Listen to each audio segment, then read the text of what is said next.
Federal agents have just made a terrifying discovery inside Floyd Mayweather's mansion. And it's not just about money anymore.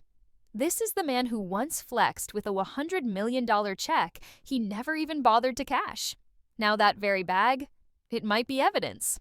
Once boxing's biggest earner, private jets, million-dollar watches, Bugattis on every continent, Floyd Mayweather is now at the center of a $42 million financial scandal. From billion-dollar bragging rights to possibly broke. How did the money man lose the money? It all started in a tiny, dark apartment in New Jersey. No lights, no heat, just a boy, his fists, and a dream. Floyd was born into boxing, raised on survival. His Olympic bronze in '96 wasn't the start. It was the proof he'd never quit. But early on, he felt exploited. Millions per fight? Sure, but promoters were pocketing tens of millions. So in '26, Mayweather made the gutsiest move of his life. He bought himself out. $750,000 to cut ties with Top Rank. From then on, he bet only on one man, himself. That gamble created a monster. No longer just Floyd the fighter, he became Money Mayweather, a brand fueled by arrogance, wealth, and controversy. His fights turned into events. His haters, his best promoters. You didn't have to love him, you just had to watch. Every win fattened his wallet. But as the money poured in, the people around him began falling away. His father, his childhood trainer, said everything changed once the checks got big. Pride, control, and credit pulled them apart. Then came 50 Cent. One-time friend, now foe. Accusations flew. Betrayal, greed, unpaid debts. And the most painful? Tank Davis, Mayweather's own protege, called him out. Not as a mentor, but as a manipulator. Floyd wasn't building people. He was owning them. The deeper his riches, the deeper the rifts. His relationships collapsed under the weight of his own ego. He didn't just become the villain in the ring, he became one in real life. Disrespecting legends like Muhammad Ali, publicly claiming he's greater than every fighter in history, the backlash was brutal. Mike Tyson even warned, this kind of pride isolates you from humanity and from yourself. Still, Floyd didn't blink. Why would he? As long as people tuned in, he was winning.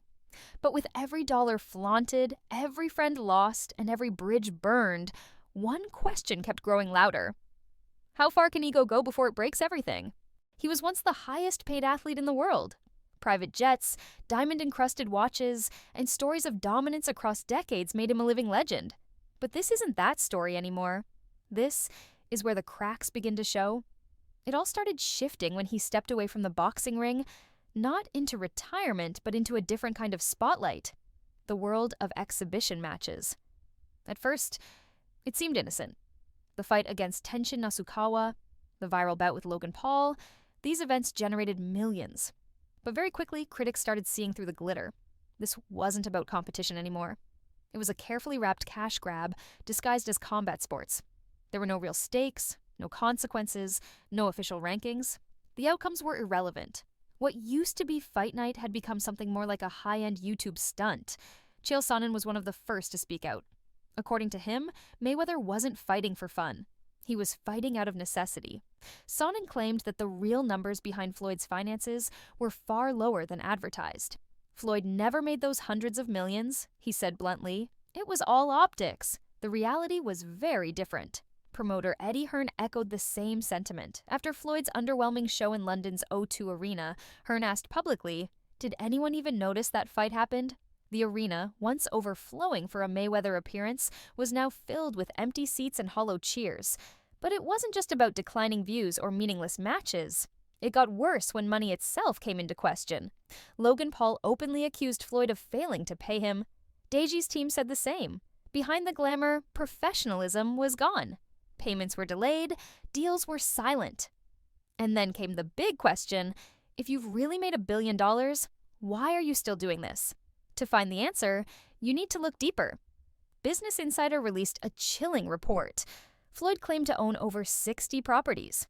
But in reality, many of them were co-owned, heavily mortgaged, or tied up in complicated financial arrangements. True ownership? Very little. The empire he flaunted might have been built more on illusion than income. Then came the crypto bombshell, a $42 million scam. Mayweather's name was linked to a shady project that came under SEC investigation. He denied wrongdoing, but the stain never really disappeared. And then the strangest twist yet. Rumors started circulating that Floyd was stuck in Dubai, unable to leave due to unpaid debts. Social media exploded with speculation. But suddenly, a TikTok video showed him courtside at an LA Clippers game. So what happened? Was the Dubai rumor a lie? Or did he quietly resolve the issue and sneak back? One more thing stood out. Why didn't the arena highlight him as a guest of honor? Why was the legend sitting in silence? The mystery deepened. Sonnen doubled down on his claims.